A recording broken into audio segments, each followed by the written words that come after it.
ஒரு ஆண் வந்து வீட்டுக்கு வந்துட்டான்னா அவனுக்கு சமைக்கலை அப்படின்னாக்கா அவனுக்கு சாப்பாடு ரெடியாக இருக்கணும். அதாவது இப்போ மத்தியானம் சாப்பிட்றதுக்கு அவன் வீட்டுக்கு வரான்னு வச்சுக்கோங்க, சாப்பிட்ற நேரம் வீட்டுக்கு வரான் அப்படின்னா அவனுக்கு சாப்பாடு ரெடியாக இருக்கணும். அதாவது அவன் மனைவி வந்து சாப்பாடு ரெடியாக்கி வச்சுருக்கணும், அல்லது மனைவியோ அல்லது அவங்க அம்மாவோ சாப்பாடு அவனுக்கு தயாராக வச்சுருக்கணும். அப்படி வைக்கலைன்னா அவனுக்கு பயங்கர கோபம் வரும். சாப்பாடு அவனுக்கு ரெடியாக இருக்கணும், இல்லைனாக்கா அவனுக்கு பயங்கர கோபம் வரும். சாப்பாடு ரெடியாக இருக்குது, அந்த சாப்பாடு நல்லா இருக்கணும். அப்போ நல்லா இல்லைன்னு வச்சுக்கோங்க, இன்னும் பயங்கர கோபம் வரும். அப்போவும் கோபம் வரும். சாப்பாடு ரெடி ஆகலைன்னாலும் கோபம் வரும். தயாராக இருக்கணும், அவன் வரும்போது சாப்பாடு தயாராக இருக்கணும். அது மாதிரி சாப்பாடு சுவையாகவும் இருக்கணும். இது ரெண்டாவது கோபம். ஃபஸ்ட்டு கோபம் சாப்பாடு தயாராக இருக்கணும். ஓகே, இப்போ சாப்பாடெலாம் தயாராக இருக்குது. இப்போ வந்து சாப்பிட்றதுக்கு உட்காந்துட்டார், அவர் சாப்பிடுவார். இப்போ சாப்பாடு நல்லா இல்லைனாக்கா அவருக்கு இன்னும் பயங்கர கோபம் வரும். அப்போ பெண்களுக்கு வந்து அதே மாதிரி பெண்களுக்கு இவனுக்கு கோபம் வரும். அதே மாதிரி பெண்களுக்கு வந்து அவன் வர நேரம் வீட்டில் உள்ள ஆம்பளை வந்து சாப்பிட்றதுக்கு வர நேரம், அந்த நேரத்தில் சாப்பாடு தயாராக இருக்கணும், இல்லைனாக்கா அவனுக்கு பயங்கர கோபம் வரும் அப்படின்னு இந்த பெண்களுக்கு தெரியுமா. அது இவங்களுக்கு ஒரு பயத்தை உண்டு பண்ணும்.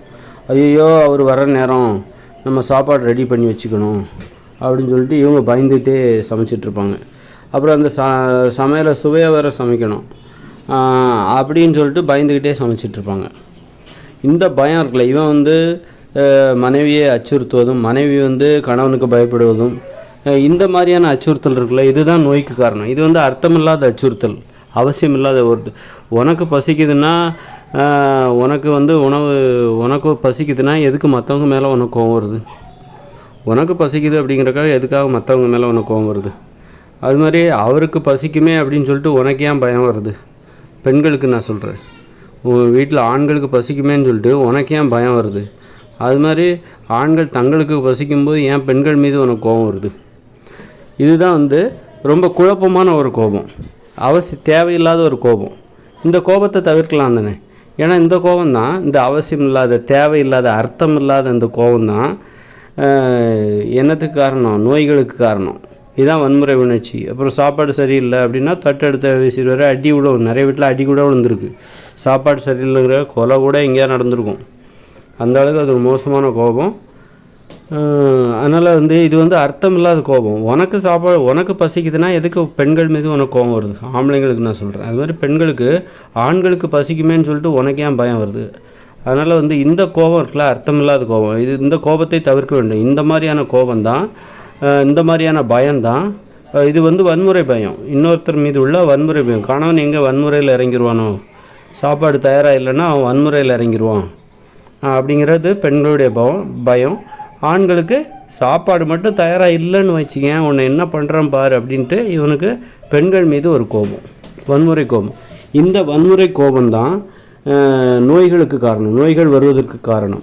இதுதான் ஆண் சர்வாதிகாரங்கிறது, இதுதான் பெண்ணடிமைத்தனம் என்பது. அது மாதிரி பார்த்திங்கன்னா, சரி பெண்களுக்கு வந்து பெண்கள் மட்டும் இந்த விஷயத்தில் அப்பாவே இருக்கணும் அப்படின்லாம் கிடையாது. ஆண்கள் சம்பாதிச்சு பெண்கள் கையில் பணத்தை கொடுக்கணும். அப்படி கொடுக்கலன்னா பெண்களுக்கு கோவம் வந்துடும். அப்போ பணத்தை கொடுக்கணுமே, கொடுக்குறதுக்கு லேட் ஆகுது, இன்றைக்கி இந்த மாதம் சம்பளம் போடுறதுக்கு லேட் ஆச்சு, இன்னும் பணத்தை வீட்டில் கொடுக்கல, ஐயோ சீக்கிரம் சம்பளம் போட்டால் வீட்டில் கொடுக்கலாமே அப்படின்னு சொல்லிட்டு இவனுக்கு உள்ளுக்குள்ளே ஒரு பயம். ஏன்னா பொண்டாட்டி ரொம்ப கோவப்படுவா. பணத்தை வந்து மாதம் சம்பளத்தை ஆம்பளை கையில் கொடுக்கலனாக்கா பொண்டாட்டிக்கு ரொம்ப கோவம் வந்துடும். அதை நினைக்கும் போது இந்த ஆம்பளைக்கு பயமாக இருக்கும். அப்போ இப்படி வந்து இந்த கோபத்தில் வந்து வன்முறை உணர்ச்சி, அந்த வன்முறை அச்சுறுத்தல் இருக்குல்ல, இதில் வந்து புருஷன் பொண்டாட்டியும் வந்து ஒரு சமநிலையில் மறைமுக ஒரு ஒப்பந்தம். நீ எனக்கு பணத்தை கொடு, நான் உனக்கு சமைச்சு போடுறேன் அப்படின்ற மாதிரி.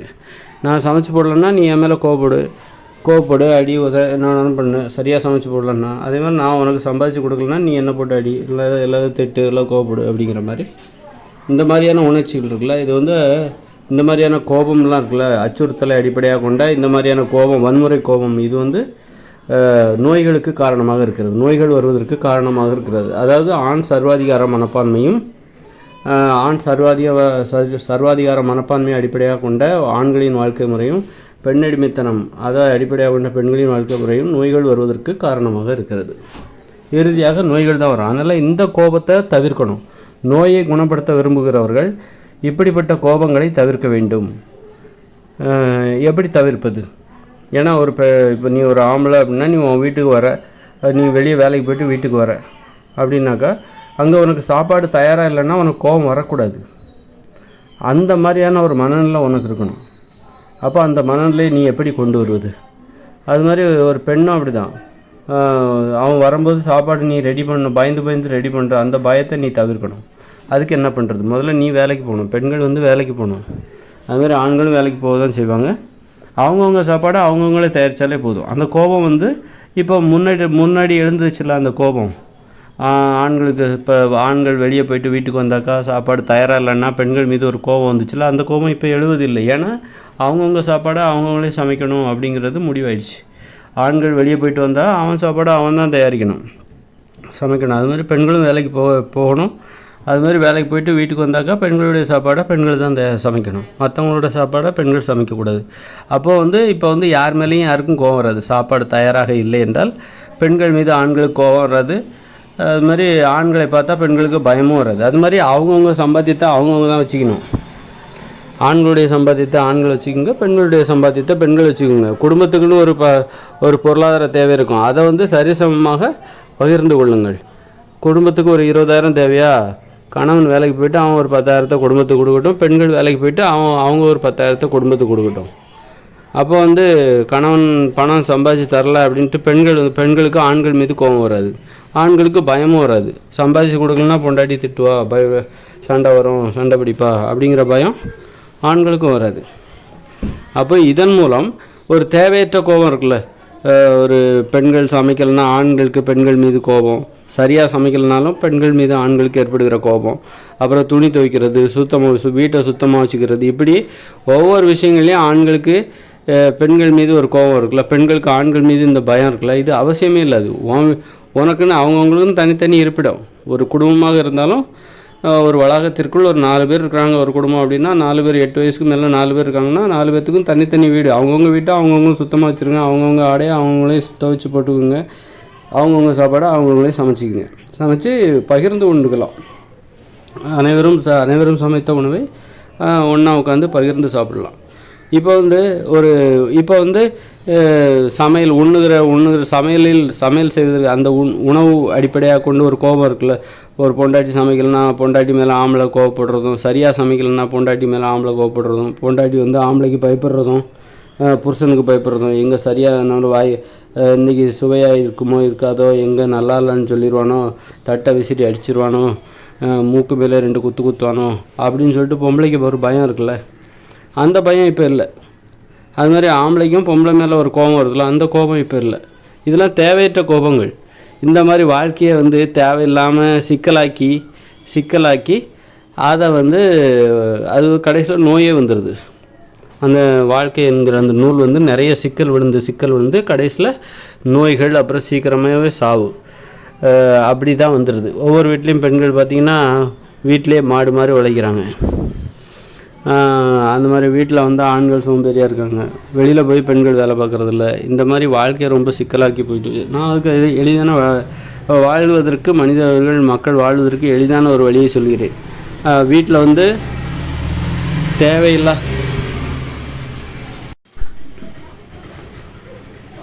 வந்து தேவையில்லாத சண்டைகள், சச்சரவுகள், தேவையற்ற கோபங்கள், தேவையற்ற பயங்கள், அதை தவிர்ப்பதற்கு இது ஒரு அற்புதமான ஏற்பாடு. ஒரு குடும்பமே அமைதியாகிடும். நான் சொல்கிற இந்த வழிமுறைகளை பின்பற்றினாக்கா ஒரு குடும்பமே, ஒட்டுமொத்த குடும்பமே அமைதியாக மாறிவிடும், அப்புறம் மகிழ்ச்சியாக வாழ தொடங்கிவிடும். அங்கே வந்து சர்வாதிகாரம் இருக்காது, அடிமைத்தனம் இருக்காது. அப்போ தான் ஒரு குடும்பத்தில் சுதந்திரம்னா என்னன்னே தெரிய வரும்.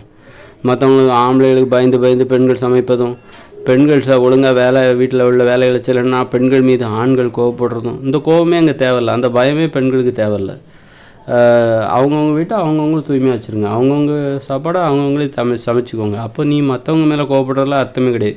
ஒருத்தர் வீட்டுக்குள்ளே இன்னொருத்தர் போகவே கூடாது. ஒரு அம்மாவோட வீட்டுக்குள்ளே பசங்க போகக்கூடாது, பசங்களோட வீட்டில் அம்மா போகக்கூடாது, கணவனோட வீட்டில் மனைவி போகக்கூடாது, மனைவியோட வீட்டில் கணவன் போகக்கூடாது. அப்போது கணவன் மனைவியும் காதல் செய்வதற்கு, ஏன்னா காதல் மற்றும் தாம்பத்திய உடலுறவுலாம் வைத்துக்கொள்வதற்கு தனியாக ஒரு வீடு இருக்கணும். இப்படி ஒரு குடும்பம் என்பது இந்த அளவுக்கு விதிமுறைகள் கொண்டது. இந்த அளவுக்கு விதிமுறைகளுடன் இயங்கினால் மட்டும்தான் அந்த குடும்பம் மகிழ்ச்சியாகவும் அமைதியாகவும் இருக்கும். அந்த குடும்பத்தில் உள்ளவர்கள் அன்பும் பண்பும் பாசத்தோடும் வாழ்வார்கள் என்பது கண்டிப்பாக உண்டு. இல்லைன்னா நான் சொல்கிற விதிமுறைகளை ஃபாலோ பண்ணலை அப்படின்னா கண்டிப்பாக இப்போ எப்படி இருக்குது, ஒவ்வொரு குடும்பமும் எப்படி இருக்குது, சந்தோஷம் இல்லாமல் தான் இருக்குது. எங்கே மகிழ்ச்சியாகவே இல்லை. எல்லாம் நோய்கள் வேறு, வீட்டுக்கு வீடு ஏன் நோய்கள் வருது, எல்லாம் காரணம் அந்த அடிமைத்தனம் தான். சர்வாதிகாரம். பெண்கள் ஏன் பெண்கள் இப்படி ஆடம்பரமாக ஒவ்வொரு நாள் விருந்து சமைக்கிறாங்க? ஏன்னா ஆண்கள் எதிர்பார்ப்பு அப்படி இருக்குது. இப்போ வீட்டில் ஆண்கள் எதிர்பார்ப்பு மட்டும் இல்லை, வீட்டில் பிள்ளைகள் எல்லாருடைய எதிர்பார்ப்பும் நல்லா இல்லைன்னா சாப்பிட மாட்டாங்க. அதனால் எங்கே சாப்பிடாமல் போயிடுவாங்களோங்கிற அந்த பயத்தில் பெண்கள் டெய்லி விருந்து சமைச்சிட்ருக்காங்க. அது மாதிரி ஆண்களுக்கு விருந்து மாதிரி இருக்கணும் டெய்லி சாப்பாடு. அப்போ தான், இல்லைன்னா அவனுக்கு கோவம் வந்துடும். ஏன்னா சம்பாதிச்ச பணத்தை எல்லாத்தையும் பொண்டாட்ட கொடுக்குறான். அப்படிங்கும்போது அதுக்கு தகுந்த ஒரு ஒரு ஒரு நல்ல ஒரு எதிர்பார்ப்போடு தான் ஒவ்வொரு நாளும் வீட்டுக்கு வர்றது. வீட்டு தினந்தோறும் விருந்து இல்லைன்னாக்கா அவனுக்கு கோவம் வருது. அதனால் விருந்து மாதிரி சமைக்கிறதுக்கெல்லாம் காரணம் என்னென்னாக்கா இந்த மாதிரி மற்றவங்கள பற்றின பயம்தான். ஏன் சாப்பாடு தினம் விருந்து மாதிரி ஒரு கல்யாண வீட்டில் என்ன பெருசாக போட்டுற போகிறாங்க? அதை விட ஒவ்வொரு வீட்லேயும் பாருங்கள், இட்லி, பூரி, பொங்கல் அப்படின்னு சொல்லிட்டு வெரைட்டி. மத்தியானம் பார்த்திங்கன்னா அறுவகை அறுசுவை உணவுன்னு சொல்லுவாங்களே, அது மத்தியானம் எல்லா வீட்லேயுமே நடக்குது. அப்புறம் இரவு உணவு எல்லாம் விதவிதமாக விருந்தாட்டம். அந்த உணவு ஏன் பரிமாறப்படுகிறதுனா அது மற்றவங்கள பற்றின பயம்தான். ஒரு மனைவிக்கு கணவன் மீது உள்ள பயம், அல்லது அந்த பிள்ளைகள் மீது உள்ள ஒரு பயம். எங்கே சாப்பாடு நல்லா இல்லைன்னு சொல்லிடுவாங்களோ, நல்லா இல்லைன்னு சொல்லிட்டு சாப்பிடாமல் போயிடுவாங்களோ அப்படிங்கிற ஒரு பயம். அந்த பயம்தான், மற்றவங்க மீது உள்ள அந்த பயம்தான் சாப்பாடை ஒவ்வொரு வீட்லேயும் விருந்து மாதிரி சமைக்கிறதுக்கு காரணம். அது மாதிரி ஆண்களும் அதுக்கு தகுந்த மாதிரி பெண்களை பெண்களை அச்சுறுத்தி தினம் சாப்பாட்டை விருந்து மாதிரி சமைப்பதற்கு அவர்கள் நிர்பந்திக்கிறார்கள். அதனால் நம்ம இவ்வளோ சுவையாக சமைக்கிறதுக்கு காரணம் அவங்கவுங்க சாப்பாடு அவங்கவுங்களே சமைச்சாங்கன்னு வச்சுக்கோங்களேன். இந்த மாதிரி விருந்து மாதிரிலாம் யாருமே சமைக்க மாட்டாங்க. 10 நிமிஷத்தில் சமைச்சு சாப்பிட்ற மாதிரி தான் எதை பண்ணாலும் பண்ணுவாங்களே தவிர இந்த மாதிரி 2-3 மணி நேரம் செலவழித்து எந்த ஒரு உணவையும் சமையல் பண்ண மாட்டாங்க. அவங்கவுங்க சாப்பாடை அவங்கவுங்களே சமைச்சாக்கா. இது மற்றவங்க சாப்பாட்டை சமைக்கிறதுனா பெண்கள் மற்றவங்க மீது உள்ள பயத்தோடையே சமைக்கிறாங்க. அதனால தான் அவங்க அந்த உணவை விருந்து மாதிரி எங்கே குறை சொல்லிடுவாங்களோ அப்படிங்கிற ஒரு பயம். அப்புறம் மற்றவங்க பாராட்டணும், பல விருதுகள் தரணும், மெடல்லாம் வாங்கி அது மாதிரிலாம் வாங்கணும் அப்படின்னு நினச்சி மற்றவங்க ரொம்ப பாராட்டணும் அப்படிங்கிற எதிர்பார்ப்பு. அதாவது மற்றவங்க மீது உள்ள பயத்தில் தான் நீ விருந்து மாதிரி சமைக்கிற அப்படிங்கிறத மறந்துட்டு மற்றவங்ககிட்டேருந்து பாராட்டு வாங்குற. அதனால் பாராட்டு பெறணும் அப்படிங்கிற நோக்கத்தோடய விருந்து போல் சமைக்கிறது. அதனால் எப்போவுமே அவங்கவுங்க சாப்பாடை சமைக்கும்போது மற்றவங்ககிட்டேருந்து பாராட்டு பெறணும்னு நினைக்காதீங்க. ஏன்னா நீங்கள் உங்களுக்காக தான் சமைக்கிறீங்க. என்றைக்குமே எப்போ ஒருத்தர் சமையலில் மற்றவங்க பாராட்ட விரும்புவாங்கன்னா நீ மற்றவங்களுக்காக சமைக்கிற, அதனால தான் மற்றவங்க ஒன்றை பாராட்டணும்னு நினைக்கிற. நீ அதாவது புருஷன் நான் இவ்வளோ அழகாக சமைச்சிருக்கேன், நீ ஏன் நல்லா இருக்குன்னு கூட சொல்ல மாட்டேங்கிற அப்படின்னு சொல்லிட்டு பொண்டாட்டிங்க புருஷன்கிட்ட கோவப்பட்டுவாங்க. அந்த மாதிரி ஏன் இந்த மாதிரி எதிர்பார்ப்பலான்னா நீங்கள் மற்றவங்களுக்காக சமைக்கிறீங்க, அதனால தான் நீங்கள் அப்படி எதிர்பார்க்குறீங்க. அவங்கவுங்க சாப்பாட்டை அவங்கவுங்களே சமைச்சாக்கா நீங்கள் மற்றவங்ககிட்டேருந்து நல்லா இருக்குதா இல்லையான்ட்டு பெருசாக எதிர்பார்க்க மாட்டீங்க. எதிர்பார்ப்பு இருக்கும், கொஞ்சம் தான் இருக்கும். ஏன்னா நீங்கள் பகிர்ந்து உண்ணுவீங்கள. எல்லாருமே அவங்கவுங்க சாப்பாடை சமைச்சிட்டு அதை எல்லோரும் ஒன்றா உட்காந்து பகிர்ந்து உண்ணும்போது உன் சாப்பாடு நல்லாயிருக்கு, ஏன் சாப்பாடு நல்லா இருக்குதா அப்படிங்கிற எதிர்பார்ப்பு இருக்கும். கொஞ்சம் பகிர்ந்து உண்ணும்போது அந்த எதிர்பார்ப்பு இருக்கும். அவங்கவுங்களே சாப்பிட்டு அவங்கவுங்க மட்டுமே சமைச்சு சாப்பிட்டாக்கா மற்றவங்க பாராட்டணுங்கிற நினைப்பு வராது தான். ஆனால் பகிர்ந்து உண்ணுகிறோம்ல, நம்ம அவங்கவுங்களே சமைச்சிட்டு அந்த உணவை ஒன்றா உட்காந்து மற்றவங்க எல்லாத்தோடையும் பகிர்ந்து உண்ணும்போது என் வீட்டு சாப்பாடு நல்லா இருக்குதா, உன் வீட்டு சாப்பாடு நல்லா இருக்குது, இப்படி ஒன்றா உட்காந்து மற்றவங்க சாப்பாடு எப்படி சமைச்சிருக்காங்க அதுக்கு ஒரு பாராட்டு சொல்லுவாங்க. உன் வீட்டு சாப்பாடு நல்லா இல்லை, இன்றைக்கி நல்லா இருக்குது, நேற்றை விட இன்றைக்கி ரொம்ப நல்லாயிருக்கு, இப்படியெல்லாம் சொல்லுவாங்கள்ல. அதனால் கொஞ்சம் எதிர்பார்ப்பு இருக்கும். அதுக்காக மற்றவங்க குறையே சொல்லிடக்கூடாது, நம்ம இவ்வளோ கஷ்டப்பட்டு குறை சொன்னால் அவங்களுக்கு பிடிக்காது. ஏன்னா ரொம்ப கஷ்டப்பட்டு ஒரு விஷயத்த செய்யும்போது குறை சொன்னால் ஏற்றுக்கிற மனப்பான்மை வராது.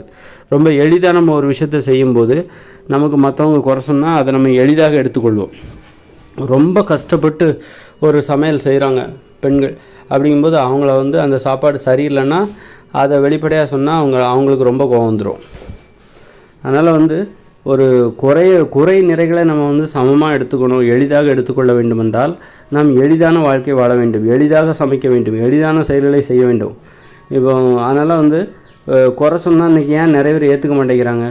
நிறைகளை மட்டும் ஏற்றுக்கிறாங்களே தவிர குறை சொன்னால் ஏற்றுக்க மாட்டேங்கிறாங்க. ஏன்னாக்கா அவர்கள் செய்கிற வேலைகள் எல்லாம் ரொம்ப கடினமான வேலைகளாக இருக்கிறது. ரொம்ப உயிரை பணயமாக வச்சு ஒரு வேலை செய்கிறாங்க. அப்புறம் அந்த வேலையை குறை சொல்லும்போது அவங்களால அதை ஏற்றுக்க முடியல. இப்போ ஒரு கஷ்டப்பட்டு ஒரு படம் எடுக்கிறாங்க, அந்த படம் நல்லா இருக்குன்னு சொன்னால் ஓகே அப்படின்றாங்க. ஆனால் நல்லா இல்லைன்னு சொன்னாக்கா நல்லா இல்லைன்னு சொல்லாதீங்கன்னு சொல்லிட்டு நிறைய பேர் வந்துடுறாங்க. கஷ்டப்பட்டு நீ உன்னால் ஒரு படம் எடுக்க முடியுமா, நீ ஈஸியாக நல்லா இல்லைன்னு சொல்லிடுற, ஆனால் உன்னால் ஒரு படம் எடுக்க முடியுமான்னு கேட்குறாங்க. நாங்கள் எவ்வளோ கஷ்டப்பட்டு ஒரு படம் எடுத்துருக்கோம், நீ அவ்வளோ ஈஸியாக நல்லா இல்லைன்னு சொல்லிட்டு போகிற அப்படிங்கிறாங்க. அப்போது குறை சொன்னால் ஏற்றுக்க முடியாதது காரணம் என்னென்னாக்கா, இந்த ரொம்ப கஷ்டப்பட்டு எந்த வேலையும் செஞ்சாக்கா அப்போ நம்ம குறை சொன்னால் நம்மளால் ஏற்றுக்க முடியாது, அதுலேருந்து கற்றுக்க முடியாது. கற்றுக்கொள்கிற பண்பு இருக்குல்ல, அது வராது. அதனால் நாம் செய்கிற வாழ்க்கையாக இருக்கட்டும், எந்த ஒரு செயல்களாக இருக்கட்டும், சமையலாக இருக்கட்டும், அது எளிதாக இருக்க வேண்டும். எளிதாக இருந்தால்தான் குறை சொன்னால் ஏற்றுக்கொள்கிற பக்குவம் வரும். இப்போ யாரும் குறை சொல்லிடுவாங்களோ அப்படிங்கிற பயம் வேறு நிறைய இருக்குது. கோவம் வரும், பயங்கர கோவம் வரும், பழி உணர்ச்சியே வரும், உறவு முறையே கெட்டு போயிடும்.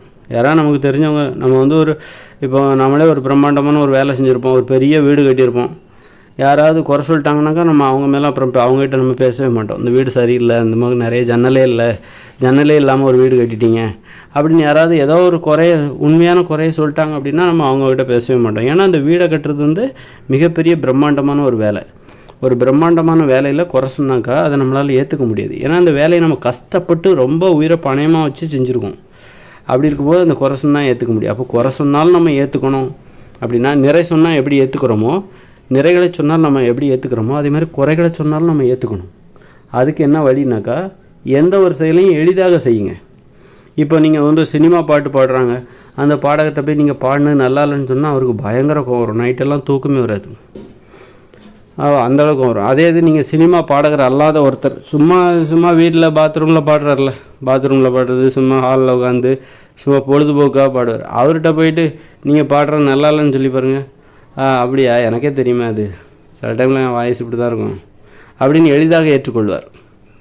ஏன்னா அது ஒரு எளிதாக பாடிக்கொண்டிருக்கிறார். அவர் ஒன்றும் சிரமப்பட்டு ரொம்ப கஷ்டப்பட்டு முக்கிக்கிட்டு பாடலை. ரொம்ப அப்படி யாரை பற்றியும் எந்த பயமும் இல்லை. அந்த 8 கட்ட சுருதி, அப்புறம் அந்த ராகம், இந்த ராகம், இது பற்றின கவலை எதுவுமே இல்லாமல் இந்த பாட்டு ஹிட் ஆகாதா அப்படிங்கிற கவலை எதுவுமே இல்லாமல் அவர் பாடுறார். அவருக்காக பாடுறார். அது மற்றவங்களுக்கும் கொஞ்சம் போகுது, ஆனால் அவருடைய திருப்திக்காக அவர் பாடுறாரு. ஆனால் ஒரு சினிமா பாடகருங்கிறவர் மக்களுக்காக பாடுறாரு. மக்கள் விரும்பி கேட்டாங்கன்னா தான் அவர் பாடல் வியாபாரமாகும், அப்புறம் அவர் பொழப்பு நடக்கும். இப்போ சாதாரணமாக பாடுறாங்களே வீட்டில், அவங்களுக்கு அது ஒன்றும் பொழப்பு கிடையாது. அது பாடி 4 பேர் நல்லா இருக்குன்னு சொன்னால் தான் அவருக்கு பொழப்பு நடக்கும், 4 பணம் காசு வரும் அப்படின்னு ஒன்றும் கட்டாயம் கிடையாது. ஆக ஒரு தொழிலாக ஒன்றை செய்யும்போது தான், ஒரு பாடலாக இருக்கட்டும், ஒரு கலைகளாக இருக்கட்டும், ஒரு ஓவியமாக இருக்கட்டும், அதை ஒரு தொழிலாக செய்யும்போது மற்றவங்க குறை சொன்னால் நம்மளால் தாங்கிக்க முடியாது. அதே இது நீங்கள் பொழுதுபோக்குக்காக செய்யுங்க, பொழுதுபோக்காக சும்மா ஜாலியாக பாட்டு பாடுங்க, ஜாலியாக ஒரு படம் வரைங்க, ஜாலியாக ஒரு டான்ஸ் ஆடுங்க. உங்களை குறை சொன்னால் உங்களுக்கு ஒன்றும் பெருசாக வருத்தம் இருக்காது, திருத்திப்பீங்க. ஓ அப்படியா, நான் இந்த இடத்துல நல்லாவே ஆடலையா, எனக்கு கூட தெரியும் நான் நல்லா ஆடலன்னு, ஆமாம் அப்படின்னு சொல்லிட்டு இது போதும், நல்லா இருக்குது அப்படின்னு அந்த மாதிரி போயிடுவாங்க. ஆனால் நீங்கள் அதே தொழிலாக செய்யும்போது அதுதான் உங்களுக்கு பொழப்பு, அதுலேருந்து தான் உங்களுக்கு வருமானம் வருதுங்கும்போது அது நீங்கள் ரொம்ப யாராவது குறை சொன்னால் உங்களால் ஏற்றுக்கவே முடியாது, ரொம்ப பயந்தும் போயிடுவீங்க. எங்கே குறை சொல்லி நாளைக்கு பொழப்பு இந்த மாதிரி நாளைக்கு பாடுறதுக்கு வாய்ப்பு இல்லாமல் போயிடுமோ, இந்த பொழப்பு கெட்டு போயிடுமோ அப்படிங்கிற ஒரு பயம் வந்துடும். அது மாதிரி தான் பெண்கள் கஷ்டப்பட்டு சமைக்கிறாங்க வீட்டில் அடிமைகளாக இருந்து. அப்போ அவங்க சமைச்ச சாப்பாடை குறை சொல்லும்போது அவங்களுக்கு பயம் வந்துடும். என்னடா இது, நம்ம சமைச்ச சாப்பாடை நல்லா இல்லைன்னு சொல்கிறாங்க, நாளைக்கு வீட்டில் சமைக்கிறதுக்கே நமக்கு வழி இல்லாமல் போயிடுமோ, நாளைக்கு நாம் சமைக்கிற சாப்பாடை யாரும் சாப்பிடாமலே போயிடுவாங்களோ, அப்போ நாளைக்கு நம்மளால் நமக்கு வீட்டில் சமைக்கிறதுக்கான வாய்ப்பே, நம்ம சமைக்கிறத எதாவது மற்றவங்க சாப்பிட்டா தானே நம்ம தொடர்ந்து சமைக்க முடியும், வீட்டிலே உட்கார முடியும், இவங்கெல்லாம் வேலைக்கு போனால் மத்தியானம் சீரியல் பார்க்க முடியும், அந்த பொழப்புக்கு வேட்டு வந்துடுமோ அப்படின்னு சொல்லிட்டு பயப்படுவாங்க. வெளியில் வேலைக்கு போக வேண்டிய நிலைமை வந்துடுமோ அப்படின்னு சொல்லிட்டு பயப்படுவாங்க.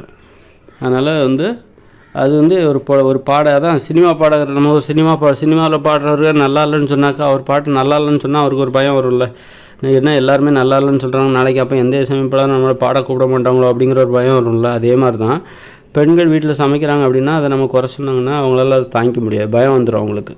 ஏன்னா அதை அவங்களுக்கு ஒரு பொழப்பாக பார்க்குறாங்க. அந்த வீட்டில் சமைக்கிறது, துணியெல்லாம் துவைச்சி போடுறது, வீட்டை தூய்மையாக வச்சுருப்பது அப்படிங்கிறத ஒரு பொழப்பாக பார்க்குறாங்க, ஒரு தொழிலாக பார்க்குறாங்க, ஒரு தொழிலாகத்தான் செய்கிறார்களே தவிர அதை அப்படி குழந்தைகள், அப்படி புருஷன் அவன் சாப்பிட்ணும், அவன் உடம்பு வளரணும், பிள்ளைகளோட உடம்பு வளரணும் அப்படின்னு நினச்சிட்டுலாம் பெண்கள் அதை செய்கிறதில்ல. அதுதான் அவங்க பொழப்பு. அதை செஞ்சால் தான் அவருடைய வாழ்வாதாரம். எப்படி இப்போ ஆண்கள் வெளியில் போய் வேலை பார்க்குறானோ, அதை வெளியில் போய் வேலை பார்த்தா தான் அது வந்து ஒரு பொழப்பாக பார்க்குறாங்கல்ல ஆண்கள். அதே மாதிரி தான் பெண்கள் வீட்டில் சமைக்கிறதையும் ஒரு தொழிலாக பார்க்கிறார்கள். அது முழு நேர தொழிலாக இருக்கிறது. அதுக்கு ஓய்வுலாம் இருக்குது. மத்தியானம் எல்லோரும் வேலைக்கு போயிடுவாங்க. வீட்டில் யாரும் இருக்க மாட்டாங்க. அப்போது நீ நல்ல படம் பார்க்கலாம், அதை வீட்டில் படுத்து தூங்கலாம். அப்படி இந்த மாதிரி வேலையில் வந்து இந்த மாதிரி பெண்கள் வீட்டிலே இருந்து அந்த வேலையை செய்கிறார்கள் அல்லவா. தொழிலாக நினைத்து அந்த வேலைகள் செய்யும்போது பெண்களுக்கு ஏகப்பட்ட சலுகைகள் இருக்குது. வேறு யாருக்கும் அந்த சலுகைகள்லாம் கிடையாது. ஆண்கள் வெளியில் போய் வேலை பார்க்குறாங்க. வேலை பார்க்குற இடத்துலலாம் படுக்க முடியாது, தூங்க முடியாது, சினிமா சீரியல்லாம் பார்க்க முடியாது. ஆனால் பெண்கள் வீட்டிலே ஒரு வேலையை தேடிக்கிறாங்க. அப்போ அவங்களுக்கு அந்த மாதிரியான வாய்ப்பெல்லாம் இருக்குது. நல்லா படுத்து தூங்கலாம். ஆனால் என்னென்னா நைட்டு எந்நேரம் வந்தாலும் அவங்களுக்கு வேலை இருக்கும். 24 மணி நேரமும் அவங்களுக்கு வேலை இருக்கும். ஓய்வு எடுத்துக்கலாம், இடையில ஓய்வு எடுத்துக்கலாமே தவிர, ஆனால் அவங்க 24 மணி நேரமும் அந்த வீட்டில் உள்ள மற்றவங்களுடைய தேவைகளை பூர்த்தி செய்து கொண்டே இருக்க வேண்டும். அந்த மாதிரி போகுது. அதனால் வந்து இந்த மாதிரி ஏன்னா அவங்க அதை பயந்து தான் செய்கிறாங்க. 24 மணி நேரமும் அவங்க குடும்பத்தினர் மீது ரொம்ப அக்கறை வச்சுக்கிட்டு அவங்க செய்கிறதா நம்ம நினச்சிட்ருக்கோம். அம்மான்னு இப்படி பேக்ரவுண்டில் பாட்டு பாடிக்கிட்டு அவங்க செய்கிற வேலைகள் எல்லாம் நம்ம வந்து ஏதோ தாய்ப்பாசம் அப்படின்னு சொல்லிட்டு தாய்ப்பாசத்தை ஒரு தப்பான புரிதலோடு புரிஞ்சு வச்சுருக்குறோம். அதனால் வந்து அப்படியெல்லாம் ஒன்றுமே கிடையாது. எல்லாமே ஒரு பயம்தான். வாழ்வாதாரமாக நினச்சி தான் அவங்க பார்க்குறாங்க. அது தன்னுடைய பொழப்பாக நினச்சி தான் பண்ணுறாங்க. ஒரு தொழிலாக நினைத்து தான் அவர்கள் அந்த 24 மணி நேர வேலையை செய்கிறார்கள். 24 மணி நேரம் வெளிப்போடு இருக்கிற அந்த வேலையை செய்து கொண்டிருக்கிறார்கள். வீட்டில் உள்ள வேலையை செய்யலைன்னா அவங்களுக்கு பொழப்பு இல்லாமல் போயிடும், வெளியில் போய் வேலை பார்க்க வேண்டிய அவசியம் வந்துடும் அப்படிங்கிற ஒரு பயத்தில் தான் அவங்க அதை செஞ்சிட்ருக்காங்க. அதனால் இந்த மாதிரியான ஒரு பயம் இருக்குல்ல, இதுவே நோயை வரவழைச்சிரும். சுதந்திரம்னா என்னன்னே தெரியாது இவங்களுக்கெல்லாம். சுதந்திரம்னா என்னன்னாலே தெரியாது. மகிழ்ச்சி, ஒரு சுதந்திரம், எளிமையான வாழ்க்கைன்னா என்னன்னு தெரியாது. ஒரு எப்பவும் பயந்துகிட்டே இருப்பாங்க. நிதானம் இவங்களுக்கு வந்து ஒரு அமைதியாகவே இருக்க மாட்டாங்க. எப்போவும் பயந்துகிட்டே இருப்பாங்க. புருஷன் வீட்டுக்கு வரானாலே இவங்களுக்கு பயம் வந்துடும். வீட்டுக்கு யாராவது வர்றாங்க அல்லது வெளியில் பிள்ளைகள்லாம் வர்றாங்க அல்லது புருஷன் வீட்டுக்கு வரான் அப்படின்னாலே இவங்களுக்கு பயம் வந்துடும். ஏன்னா வந்தால் வேலை செய்யணும். அப்போது புருஷன் வீட்டுக்கு வரான் அப்படின்னா சந்தோஷம் தானே பண்ணணும். ஆனால் இவங்களுக்கு பயம் வந்துடும். ஏன்னா வந்து அவனுக்கு எல்லாம் டீ போட்டு கொடுக்கணும், அப்புறம் சாப்பாடு வைக்கணும், அப்படி நிறைய வேலைகள் செய்யணும்ல. அப்போ அந்த பயம் அல்லது எரிச்சல் கூட வரும். ஏன்டா இவன் வரான் அப்படின்னு சொல்லிட்டு. அவ்வளோ சீக்கிரமாக ஏன் வரான், சாயந்தரம் தானே வரணும், ஏன் இவ்வளோ சீக்கிரமாக வரான். வீட்டில் இருந்தாலே அவங்களுக்கு பிடிக்காது. காலையில் நீ வெளியில் போயிடு, காலையில் 10 மணிக்கு அப்புறமா நீ எதுக்கு வீட்டில் இருக்க, வெளியில் போக வேண்டியதுன்னு அப்படின்னு சொல்லிட்டு அவங்களுக்கே வெறுப்பு வரும். வீட்டில் ஆண்கள் இருந்தாலே பெண்கள் அந்த மாதிரி அடிமைகளாக இருக்கிற பெண்களுக்கு அது பிடிக்காது. ஏன்னா அவங்க வெளியில் போகிற நேரம் தான் இவங்க கொஞ்சம் நிதானமாகவும் சாவகாசமாகவும் படுத்து தூங்க முடியும், டிவி சீரியல் பார்க்க முடியும், கொஞ்சம் நிம்மதியாக இருக்க முடியும். வீட்டுக்கு வந்துட்டு வீட்டில் இருந்துட்டாலே தண்ணி கொடு, சாப்பாடு போடு, அவங்களால தூங்கவே முடியாது. தூங்கிட்டு இருந்தால் கூட இவன் வந்து கேட்பான், தண்ணிக்கு ஒரு அப்படிமா. தூங்கிட்டு இருக்கான்னு தெரியும், அப்படின்னாலும் தண்ணிக்கு ஒரு, சாப்பாடு போடு, ஒரு டீ போடு, அப்படி இப்படின்னு சொல்லிட்டு எதையா கேட்டுகிட்டே இருப்பானா அவங்க வந்து படக்குன்னு முழிச்சு அந்த வேலையெல்லாம் செஞ்சு கொடுப்பாங்க அவங்களுக்கு. அதனால ஆண்கள் வந்து பகல் நேரத்தில் வீட்டில் இருந்தால் பெண்களுக்கு பிடிக்காது. லீவு நாள் தவிர மற்ற நாட்களில் பகல் நேரத்தில் வீட்டில் இருந்தால் அவங்களுக்கு பிடிக்காது. காலையில் வீட்டை விட்டு வெளியே போயிடணும், அப்புறம் சாயந்தரம் தான் வீட்டுக்குள்ளே வரணும். அப்போ தான் அவங்க வந்து ஒரு ஒரு ஒரு அந்த மாதிரியான ஒரு வாழ்க்கைக்கு அவங்க பழக்கப்பட்டிருக்காங்க. திடுதிப்புன்னு பகல்லே ஒரு 2-3 நாள் வீட்டிலே இருந்துட்டாங்க, அது அவங்களுக்கு சுத்தமாக பிடிக்காது. ஏன்னா வீட்டில் வந்துட்டாங்கன்னா அவங்களால நிம்மதியாகவும் இருக்க முடியாது, ஓய்வும் எடுக்க முடியாது. அந்த மாதிரி ஒரு வாழ்க்கையை ரொம்ப சிக்கலாக்கி வச்சுருக்காங்க. இந்த மாதிரியான பயம் இருக்குல்ல, மற்றவங்கள பற்றின இந்த மாதிரி பயம், மற்றவங்கள பற்றி கோபப்படுத்திக்கிட்டே இருக்கிற ஆண்கள். அப்போ பெண்களுக்கு அந்த மாதிரி பயம் வருதுன்னா ஆண்களுக்கு அந்த மாதிரி கோபமும் வரும். இப்போ பகல் நேரத்தில் அதாவது ஒரு ஆண் வந்து வீட்டுக்கு வந்துட்டாலே பெண்கள் மீது அவனுக்கு எப்போ பார்த்தாலும் கோபம். அதை செய், இதை செய், அதை இடு, தண்ணிக்கு ஒரு, அதை டீயை போடு, சாப்பாடு போடு அப்படின்னு சொல்லிட்டு அது வெறும் வார்த்தை கிடையாது, அது ஒரு கோபம். அதுக்கு பயந்துக்கிட்டு பெண்கள் வந்து இந்தாங்க டீ, இந்தாங்க தண்ணி, இந்தாங்க சாப்பிடுங்க அப்படி இப்படின்னு சொல்லிட்டு எதையாவது பண்ணிட்டு ஒரு பணிவிடை செஞ்சுட்டே இருப்பாங்க. இந்த பயமும் இந்த கோபமும் இருக்குல்ல, இதுதான் வந்து நோயாக மாறும். இது தேவையில்லாத கோபம். அவங்கவுங்க வேலையை செஞ்சுட்டாக்கா இந்த கோபத்துக்கும் அந்த பெண்களுடைய அந்த பயத்துக்கும் வேலையே இல்லை, அந்த அர்த்தமே இல்லை. அதனால் இதுதான் நோய்களுக்கு காரணம். அதனால் நீங்கள் வந்து உங்களுக்கு நோய்கள் வரக்கூடாதுன்னு நினச்சிங்கன்னா அதுக்கு கொஞ்சம் கஷ்டப்படணும், சில விஷயங்களை தியாகம் பண்ணணும், உங்கள் வேலையை நீங்களே செய்யணும். உங்கள் வேலையை அடுத்தவங்கள செய்ய விடாதீங்க. அப்படி செஞ்சிங்கனாலே உங்களுக்கு நோய் வந்துடும். அடுத்தவங்க வேலையை நீங்கள் செஞ்சிங்கன்னா உங்களுக்கு நோய் வந்துடும். அதனால் நான் சொல்கிறேன்ட்டு நீங்கள் நீ என்னன்னு சொல்கிறது, நாங்கள் செய்யத்தான் செய்வோம் அப்படின்னு செஞ்சுட்டே இருந்தீங்கன்னு வைங்க, அப்போ போய் நோய் வரும் உங்களுக்கு. அவ்வளோதான். நான் ஒன்றும் உங்களுக்கு நோய் வரப்போகுது, அவ்வளோதான். அதுதான் நான் சொல்கிறேன்.